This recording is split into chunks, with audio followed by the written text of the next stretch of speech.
ஐந்து கரத்தனை ஆனை முகத்தினை இந்தின் இளம்பிறை போலும் ஈற்றனை நந்தி மகந்தனை ஞான கொழுந்தனை புந்தியில் வைத்தடி போற்றுகின்றேனே. வணக்கம். நம்ம ஜோதிட சொந்தங்கள் எல்லாருக்கும் வணக்கம். இன்னைக்கு நம்ம பார்க்க போற தலைப்பு சுக்கிரதசை. நிறைய பேர் சுக்கிரதசை வரட்டும் வரட்டும் வரட்டும்னு எதிர்பார்த்துக்கிட்டு இருப்பாங்க. இங்கிற அடுத்து எனக்கு சுக்கிரதசை மட்டும் வரட்டும் அப்புறம் பாரியா அப்படின்ற மாதிரியான செட்டப்ல நிறைய இருப்போம். ஆனா சுக்கிரதசையில ரெண்டு பக்கம் கூரான கத்தி மாதிரி. ஒரு சிலர் தூக்கி விட்டுச்சுன்னா செந்தூக்கா தூக்கிடும், ஏகப்பட்ட உயரத்துக்கு போயிருவான். சுக்கிரதசையில நிறைய பொருளாதார வளர்ச்சி, சொத்து சுக வளர்ச்சி, சாதாரண நிலைமையில இருந்தவன் மிகப்பெரிய உயர்வான நிலைக்கு போறது அப்படிங்கிற மாதிரியான அமைப்பு. புல்லு கட்டும் விறகு கட்டும் சுமர்ந்தவர்கள் பூர்வ உண்ணிய வசத்தினால் நெல்லு கட்டும் காதில் நிற கடுக்கண்ணும்னு ஒரு பாடல் வரும், நல்ல பாட்டு. அது மாதிரி அவங்களுக்கு பெரிய அளவில் யோக பாக்கியங்கள் வேலை செய்யும். ஆனால் சிலருடைய சுக்கிரதசை அதை என்னத்தை சொல்றது, என்னமோ சுக்கிரதசைன்னாங்க ஒன்னையும் காணாம், அது பாட்டுக்கு இருந்தது கூட பரவாயில்லையா, நல்லத்தையா இருந்தது. இந்த சுக்கிரதசை வந்ததுக்கப்புறம் ஒன்றும் பெரிய நான் எதிர்பார்த்த அளவுக்கெல்லாம் ஒன்றையும் காணாம் அப்படின்னுவாங்க. இந்த சுக்கிரதசையில் ரொம்ப முக்கியமாக கவனிக்க வேண்டியதுங்கிறது ஒரு பழமொழியே இருக்குது. குட்டி சுக்கிரன் குடும்பத்தை கெடுக்கும், குட்டி சுக்கிரன் கெட்டி கட்டடத்தையும் பிழக்கும், குட்டி சுக்கிரன் குடும்பத்தை பிரிக்கும் அப்படின்ற மாதிரியான பழமொழியெல்லாம் உண்டு.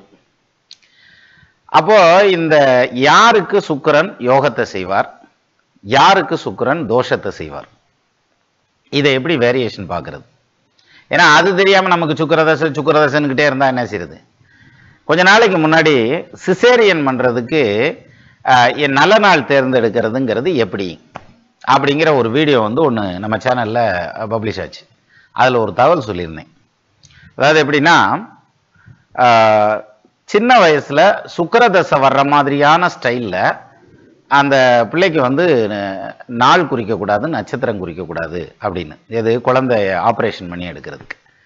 ஆப்ரேஷன் பண்ணி குழந்தைய எடுக்கலாமா அப்படிங்கிற அந்த ஒரு கேள்விக்கு பதில் அதுலேயே சொல்லியிருக்கேன். அது தாராளமாக எடுக்கலாம். எப்படின்னா, நீங்கள் விதியை நிர்ணயிக்கவில்லையா அப்படின்னாக்க, ஆமாப்பா நாங்கள் தான்ப்பா நிர்ணயிக்கிறோம் அப்படின்னா, எப்படின்னா ஒரு கேஸ் சிலிண்டர் இருக்கு, அதை தூக்கிட்டு வீட்டில் போட்டுறான். யாரு? அந்த சப்ளையர் கொண்டு வச்சிட்றாங்க. நம்ம வீட்டில் அம்மாவோ அத்தையோ மாமாவோ அக்காவோ யாரோ ஒன்று, சிலர் வீட்டில் புருஷனே தான் எல்லாம் செய்யணும், அதனால திறந்து விடுறாரு, அப்புறம் சமைக்கிறாரு, அப்புறம் ஆஃப் பண்ணிடுறாரு, அப்புறம் சமைக்கிறாரு. இவருக்கு எப்போ வேணுங்கிறப்போ அப்போத்தான் அந்த கேஸ் வரும் இல்லையா? மிச்ச நேரம் ஆஃப் பண்ணி வச்சுருவோம். சரி, ஒரு ஸ்டேஜில் கேஸில் சிலிண்டர் தீர்ந்து போகுதுரா ராசம். அப்போ அதுக்கப்புறம் இவர் போய் திறந்தாருன்னா கேஸ் வருமா, அடுப்பு எரியுமா? எரியாது. அதுக்கு பேர் தான் விதி. அதாவது விஷயம் என்னன்னா, இந்த சுனாமி வந்தது இல்லையா, அந்த வருஷத்தில் சனியும் செவ்வாயும் நேருக்கு நேர் பார்த்தது, ஒன்றுக்கு ஒன்று நேராக இருந்ததுங்கிறது, ரெண்டு பேரும் ஒன்று சேர்ந்து இருந்ததுங்கிறது, இது மாதிரி கிட்டத்தட்ட ஒரு வருஷமோ 1.5 வருஷம் செவ்வாய் துலாத்துலேயும் விருச்சகத்துலேயும் மட்டுமே இருந்தது. நீங்கள் சந்தேகம்னா பஞ்சாங்கத்தை எடுத்து பாருங்க, தெரியும். அப்போ அந்த டைம்ல பெரிய அளவில் டிசாஸ்டர்லாம் கூட நடந்தது. சரி, இது ஒரு பக்கம் இருக்கட்டும். அப்போ 1.5 மாசத்துக்கு ஒருக்கா பயிற்சி ஆகக்கூடிய செவ்வாய் வருஷ கணக்காக ஒரு இடத்துல உட்கார்ந்து அப்படி ஒரு கிரக சஞ்சாரம் அந்த வருஷத்துல. சரியா? அப்போ நம்ம இப்போ சனியும் செவ்வாயும் பிரித்து வச்சுட்டு அப்புறமேல் நான் பிள்ளைய பத்துக்கிறேன் அப்படின்னு சொல்லி ஏதாவது பண்ண முடியுமா? சரி, வேணாம் சார். இன்னொரு விஷயம் எடுத்துக்குவோம். சனி நீசமாக இருக்கார் அப்படி வச்சுக்குவோம். மேஷத்தில் சனி இருக்கார்.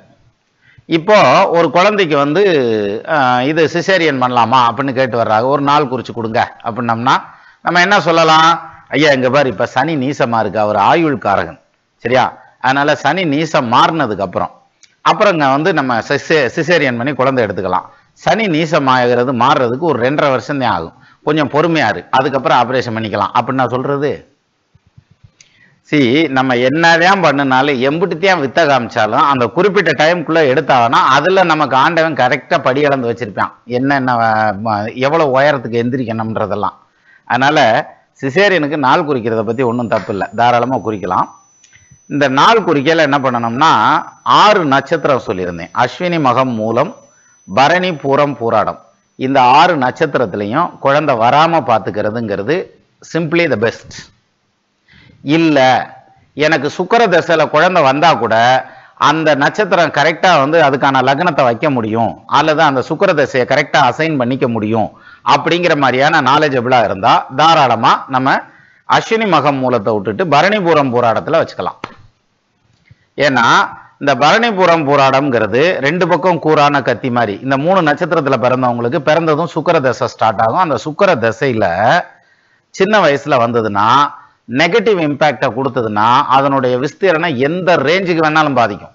தகப்பனாரை பாதிக்கிறது, தகப்பனாருடைய தொழிலை பாதிக்கிறது, தகப்பனார் வழி சொந்த பந்தத்தை பாதிக்கிறது, தாய் தகப்பனாருக்கு இடையில ஒற்றுமையை பாதிக்கிறதுங்கிறது, குடும்பத்தை இட விட்டு இடம் மாத்துறது, தொழிலில் இடமாறுதல் வர்றதுங்கிறது, சொத்து பத்து சம்பந்தமான பிரச்சனைகள் வர்றது, பங்காளிகளோட சண்டை வர்றதுங்கிறது, நாடு விட்டு ஊர் மாறுறதுங்கிறது, தொழில் பண்ணி லாஸ் வர்றது தகப்பனாருக்கு, அல்லது செய்தொழில இருக்கிற வேலை விட்டு வேலை போயிடுறதுங்கிறது, இது மாதிரி ஒவ்வொருத்தருக்கும் ஒவ்வொரு டிகிரியில விதவிதமா பாதிக்கலாம். அப்போ அவ்வளவு ரிஸ்க் எடுக்கிற இடத்துல வந்து நம்ம ரொம்ப கவனமா கொண்டு போய் லக்னத்தை வைக்கிறதோ அல்லது அந்த நாளை செலக்ட் பண்றதுங்கிறதோ ஹைலி ரிஸ்கபிள் அப்படிங்கிறதுனால simply the best, just neglect it அப்படிங்கிற மாதிரியான ஒரு பாயிண்ட்ல இந்த 6 நட்சத்திரம் வேண்டாம். ஏன்னா அஸ்வினி மகம் மூலத்துல பிறந்ததுன்னா கேது தசை 7 வருஷம் தான். அது முடிஞ்ச உடனே அடுத்து சுக்கிர தசை வந்துடும்.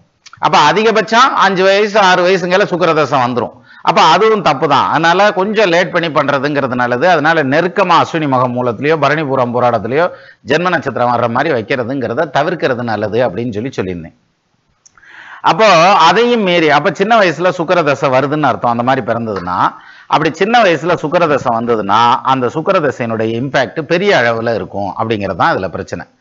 சார் பாசிட்டிவா இருந்ததுனாலும் உச்சத்துக்கு கொண்டு போயிடும், நெகட்டிவா இருந்தாலும் அதுலயும் இந்த பக்கம் உச்சத்துக்கு கொண்டு போயிடும், மைனஸ்ல எண்டுக்கு கொண்டு போயிடும், இங்க பிளஸ்ல எண்டுக்கு கொண்டு போகும்.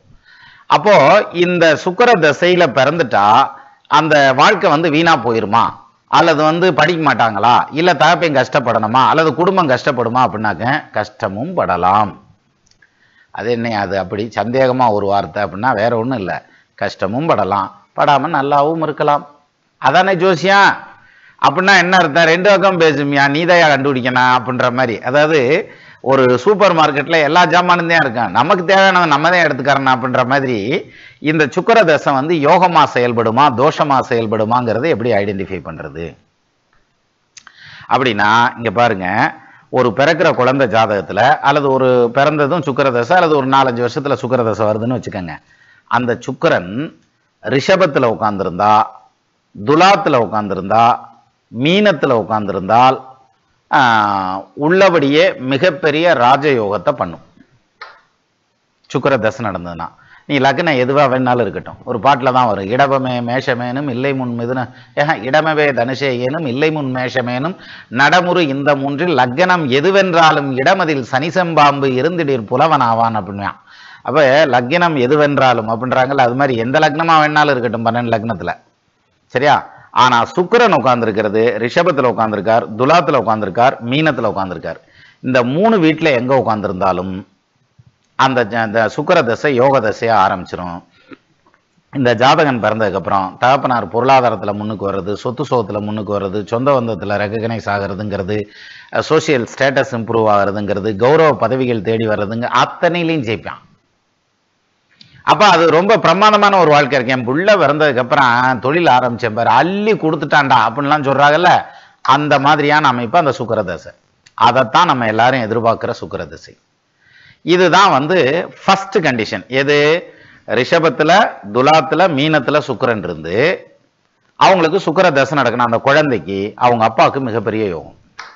சரி, இப்ப அடுத்தது இது வந்து ஃபர்ஸ்ட் கேடர். இதுக்கு அடுத்த கேடர் என்ன அப்படின்னா, இந்த சுக்கிரன் வந்து வக்ரமாய் நிற்கிறார். அவர் எந்த இடத்துல வேணாலும் நிற்கலாம், வக்ரம்னு ஆயிடுச்சு. ஆட்சி வீட்டில் இருக்கலாம், உச்ச வீட்டில் இருக்கலாம், நீச வீட்டில் இருக்கலாம், பகை வீட்டில் இருக்கலாம், வேற எங்க இருக்கலாம், 6, 8, 12 இருக்கலாம், எங்க வேணாலும் இருக்கலாம். சுக்கிரன் வக்ரமாயிருக்காருன்னு வச்சுக்கோங்க, எந்த லக்னமா வேணாலும் எடுத்துக்கோங்க. வக்ரமாயிருக்க சுக்கிரன் ராகுவோடவோ கேதுவோடவோ சேர்ந்திருந்தா, அதுலயும் குறிப்பா ராகுவோட சேர்ந்திருந்தா, ஏன்னா சுக்கிரன் கேதுவோட சேர்ந்திருந்தா ஒரு சின்ன பஞ்சாயத்து இருக்கு, ஆனா ராகுவோட சேர்ந்திருந்தா பெரிய யோகம் இருக்கு. அதனால சுக்கிரன் ராகுவோட சேர்ந்திருக்கார், சுக்கிரன் வக்ரமாயிருக்கார், அப்போ அந்த சுக்கிர தசை யோக தசை. இவங்களும் பொருளாதாரத்துல வின் பண்ணிடுவாங்க, குடும்பம் அமைதியா போகும். யாருக்கு, இந்த சுக்கிர தசையில எந்த குழந்தை பிறந்திருக்கோ அந்த வீட்டுல பொருளாதாரத்துல தாய் தகப்பனாரெல்லாம் நல்லபடியா வருவாங்க, சொத்து வத்து சேப்பாகங்கிற மாதிரியான அமைப்புல நல்லா இருக்கும். சரி, இது ஒரு செக்மெண்ட். அப்போ ஒண்ணு ஆட்சி உச்சமா இருக்கணும், இன்னொன்னு வக்ரமாகி இருக்கணும், ராகு கேதுவோட சேர்ந்திருக்கணும். அல்லது நீசமாகி நீச்சபங்க ராஜயோகத்துல இருந்தால் அதுவும் வந்து மிகப்பெரிய யோகத்தை செய்யும். எது உச்சத்துக்கு ஈக்குவலான பலன் செய்யும் சார். நீசம் பெற்ற கோள் வக்ரமானாலோ, நீசம் பெற்ற கோள் குரு பார்த்தாலோ, நீசன் என்ற ராசிநாதன் ஆட்சி உச்சமாகவே நீச்சபங்க ராஜயோகம்னு சொல்றான்ல, அந்த மாதிரி வந்தாலோ, இப்படி ஏதாவது ஒரு விதத்துல அந்த நீசத்துக்கு பங்கமாச்சுன்னா அது மிகப்பெரிய யோகமா மாறிடும் சார். அப்ப பாருங்க, இது சுக்கிரன் வந்து ரிஷபம் துலாம் மீனத்துல உட்கார்ந்துருந்தா, அல்லது வக்ரமாகி ராகு கேதுவோட சேர்ந்திருந்தா, அதுலயும் குறிப்பா ராகுவோட சேர்ந்திருந்தா, அப்புறம் நீச்சபங்க ராஜயோகத்துல இருந்தா, இந்த செட்டப்ல எதுல இருந்தாலும் அந்த சுக்கிர திசை யோக திசை தான். அவன் வந்து வின் பண்ணிடுவான், அதுல பிரச்சனையே கிடையாது. சரியா? ஆனா இதே சுக்கிரன் இதுல இந்த கண்டிஷன்ல எதுலையும் இல்லாம இருக்குன்னா அது நெகட்டிவ் இம்பாக்ட். எப்படி? நீசமாயிருக்கார், நீசத்துக்கு பங்கமாகல. வக்ரமாயிருக்கார், ராகு கேது டச் இல்ல. சரி, இது 6, 8, 12ல போய் மறைஞ்சு நிக்கிறார். ஆட்சி பெற்ற நிலையில நிக்கிறார், வக்ரம் ஆயிட்டார், அதுக்கு ராகு கேது தொடர்பு இல்லை, அப்போ மாட்டிக்கும். இப்படி வர்ற சுக்கிரன் தான் மிகப்பெரிய அளவுல சர்மத்தை உருவாக்கிரும். எது? சின்ன வயசுல சுக்கிர தசை வந்ததுக்கு அப்புறம் குடும்பம் ஜட்டிவானையை தூக்கிட்டு பரதேசம் தாண்டா வச்சு அப்படின்னு இல்லையா, அது மாதிரியான ஒரு சூழ்நிலையை உருவாக்குறதுங்கிறது அப்படியான சுக்கிரன் தான். அப்போ இந்த சுக்கிர தசை ஒரு பக்கம் யோகத்தை செய்யும், இன்னொரு பக்கம் தோஷத்தை செய்யும் அப்படின்னா நிச்சயமா யோகத்தை செய்யும். சரி, இது வந்து சின்ன குழந்தைகளுக்கு வருது. இதே வயசு கூடுன நாள்கள்ல வருது, ஒரு 35 வயசு 40 வயசுல வருது சுக்கிர தசை அப்படின்னு வச்சுக்கிருவோமே, அப்ப இந்த சுக்கிரன் யோகத்தை செய்யுமானா, இப்ப நான் முதல்ல சொன்னேன் இல்லையா, அதாவது ரிஷபம் துலாம் மீனம், அல்லது வந்து இது சுக்கிரன் வந்து வக்ரமாய் நின்று ராகு கேது சம்பந்தம், அல்லது சுக்கிரன் வந்து நீச்சபங்க ராஜயோகம், இந்த கான்செப்ட்ல எதுல வந்து நின்னாலும் முதல் தரமான யோகத்தை செஞ்சு அவங்கள பொருளாதாரத்துல மேல கொண்டு வந்துரும் அந்த பர்டிகுலர் ஜாதகனைய. சரியா? இல்ல இதுக்கு மறுதலையா இருந்ததுன்னா அந்த சுக்கிர தசை பஞ்சாயத்தில் தூடும். சொத்து சம்பந்தப்பட்ட பிரச்சனை, பெண்களால பிரச்சனை வருது, கணவன் மனைவிக்கு இடையில பிரச்சனையை காமிக்கிறதுங்கிறது, குடும்பத்தை விட்டு கணவர் தனியா பிரிஞ்சு போய் தொழில் பண்ணி சம்பாதிக்கிறது அல்லது வேலைக்கு போறதுங்கிறது, அப்புறம் வீடு கட்டுறதுக்காக பெரிய அளவுல கடன் வாங்கிட்டு அதனால கஷ்டப்படுறதுங்கிறது, இது மாதிரி ஏதாவது ஒரு விதத்துல உரண்டை இழுத்து விட்டுரும் இந்த சுக்கிரன். சரி, இப்போ இதை வழக்கம் போல நம்ம ஒரு சின்ன எடுத்துக்காட்டு வச்சுக்கிட்டு பார்த்துக்கிறோம், ரொம்ப சிம்பிளா பார்த்துடலாம். இப்போ பாருங்க, இந்த ஸ்கிரீன்ல வர்ற இந்த ஜாதகத்துக்கு வந்து லக்னமா வந்திருக்கிறது மிதுன லக்னம். எப்போ பிறந்தது? 2001 மார்ச் மாதம் 17ஆம் தேதி பிறந்தது அப்படின்னு இருக்கு. பிறந்த டைம் 12 மணி, கண்ணாடி வேற ஒண்ணுமா, ரைட், 12 மணி 6 நிமிஷம் PM, பகல் நேரத்துல பிறந்த திண்டுக்கல்னே வச்சுக்கோங்க. லக்னம் வந்து மிதுன லக்னம், ராசி வந்து தனுர் ராசி, மூல நட்சத்திரம். இப்ப பாருங்க, இந்த ஜாதகர் பிறந்ததுக்கு அப்புறம் கேது தசை 3 வருஷம், அஸ்வினி மகம் மூலத்துல குழந்தை பிறந்தா அடுத்து கேது ஒரு சுக்கிர தசை வந்துரும்னு சொன்னா சின்ன வயசுல, அப்ப 3 வயசு முடிஞ்சதும் இவருக்கு சுக்கிர தசை ஸ்டார்ட் ஆகுது இந்த குழந்தைக்கு. அப்ப சின்ன சுக்கிரன், குட்டி சுக்கிரன்.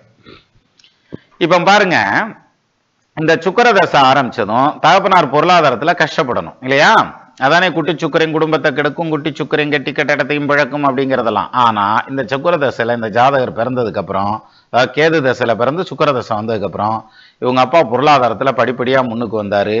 ஒன்றுக்கு மேற்பட்ட இடங்கள்ல சொத்து சுகம் வாங்கினாரு, நிறைய ஊர்ல ப்ராப்பர்ட்டி வாங்கினாரு, பொருளாதாரத்துல பெரிய அளவுல எஸ்டாப்ளிஷ்மெண்ட் ஆனாரு.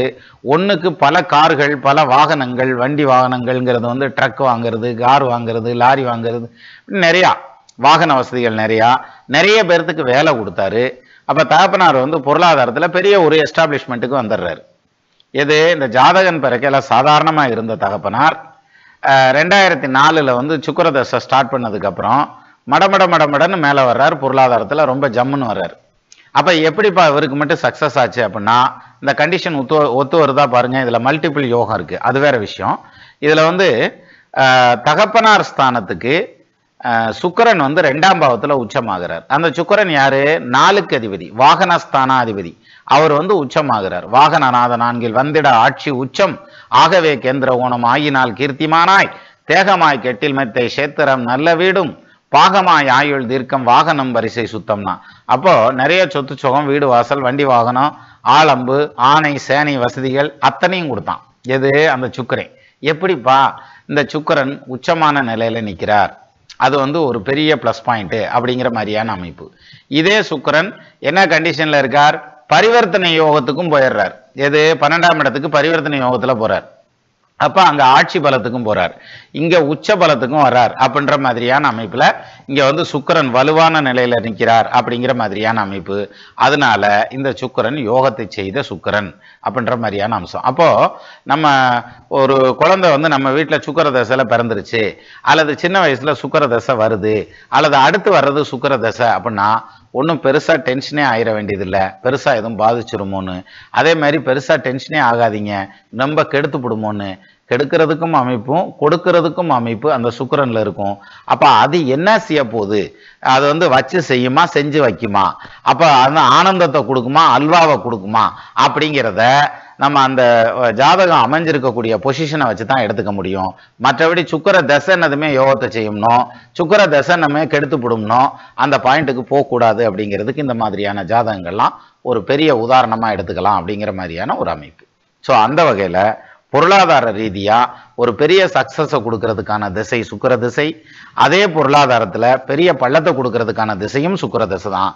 அது ஒவ்வொரு ஜாதகத்துக்கும் ஒரு மாதிரி அமைப்பை கொடுக்கும். அப்ப அது எப்படி அமையும் அப்படின்னா, தக்கார் தகவலார் என்பது அவரவர் எச்சத்தார் காணப்படும். அவங்கவுங்க வாங்கிட்டு வந்த கர்மா, நம்மளுடைய கர்மா என்னவோ அதுக்கு தகுந்த மாதிரியான சுக்கிரன் தான் அங்க இருப்பார். அப்ப அதுல சக்சஸை கொடுப்பார். மற்றபடி சுக்கிர தசை வந்தா எல்லாத்துக்கும் லாட்டரி சீட்டு அடிச்சிடாது, எல்லாத்தையும் தெருவில் கொண்டு போய் விட்டுறாது அப்படிங்கிறத நம்ம இதுல புரிஞ்சுக்கலாம். மீண்டும் இன்னொரு வீடியோல சந்திக்கலாம். நமது நண்பர்கள் ஆள் போல் தழைதழைத்து அருகது போல் வேரூன்றி மூங்கில் போல் கிளை கிளைத்து முதியாமல் வாழ்ந்திருக்க வாழ்கவென வாழ்த்தி அமைகிறேன். வணக்கம்.